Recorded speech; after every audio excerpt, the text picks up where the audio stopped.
This is a story about a world obsessed with stuff. It's a story about a system in crisis. We're trashing the planet, we're trashing each other, and we're not even having fun. The good thing is that when we start to understand the system, we start to see lots of places to step in and turn these problems into solutions.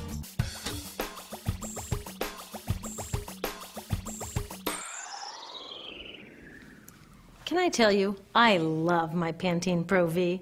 Of the dozen or so personal care products that I use every day, it's the one I can't live without. Says it gives my dull hair the ultimate cool shine. How does it do that?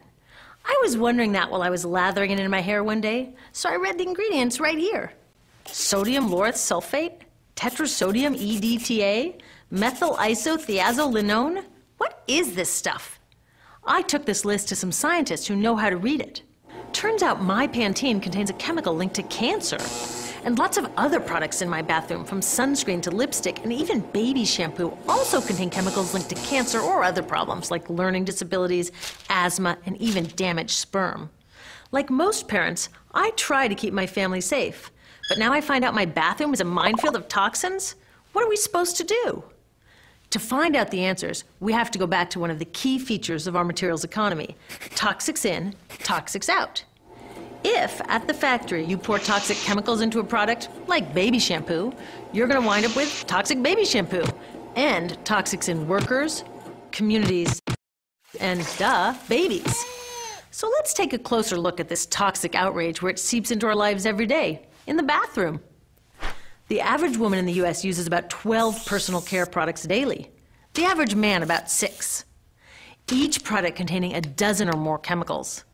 Less than 20% of chemicals in cosmetics have been assessed for safety by the industry's safety panel, so we just don't know what they do to us when we use them. Would you fly on an airline that only inspects 20% of its planes? Of course, not all of these chemicals are dangerous, but we know that many are. Some are carcinogens. That means that they can cause cancer. Others are neurotoxins and reproductive toxins, proven to mess up brain development and reproduction in animals. Wait a minute, we're animals too.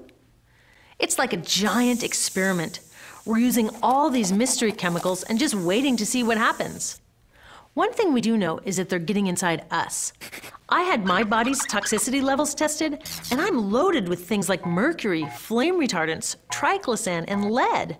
We all are. Even babies are being born pre-polluted. Now, I know we can't live in a lead-free world, but do we have to put lead in our lipstick? I don't know. Maybe it's my fault. Maybe I just bought the wrong thing. At the store, the choices seem endless.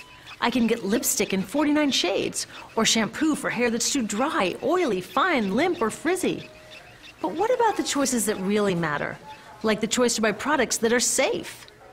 It turns out the important decisions don't happen when I choose to take a product off the shelf. They happen when companies and governments decide what products should go on the shelves. So who are these companies? This is Procter & Gamble. They're the ones offering me Herbal Essences, the #2 shampoo in the country.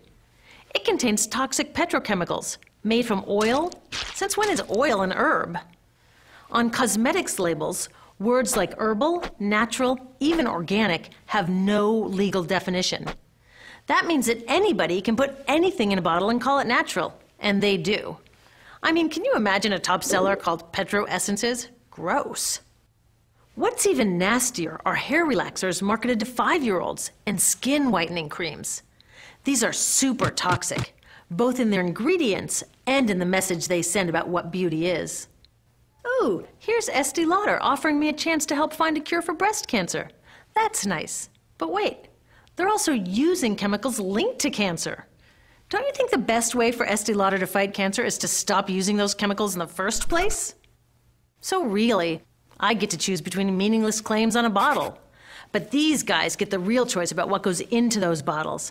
And that happens back here, at the factories where they're formulated. Why do the makers of these products use all these toxics? Are they trying to poison us?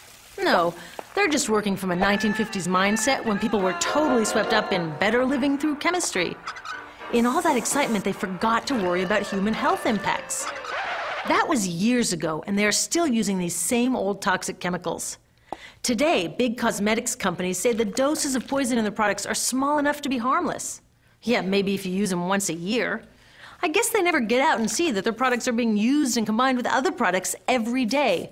A little toxic dose under your arms, a little more on your hair, on your lips. And workers in nail and hair salons get dosed all day long.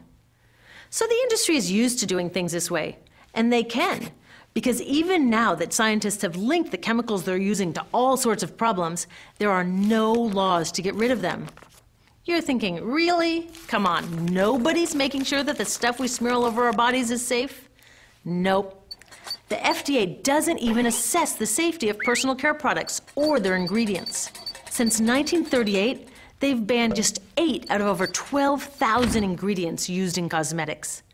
They don't even require that all of the ingredients be listed on the label. Now, this is an example where we can all agree a little more government action would be helpful. This lack of regulation leaves a huge hole that the cosmetics industry is all too happy to fill.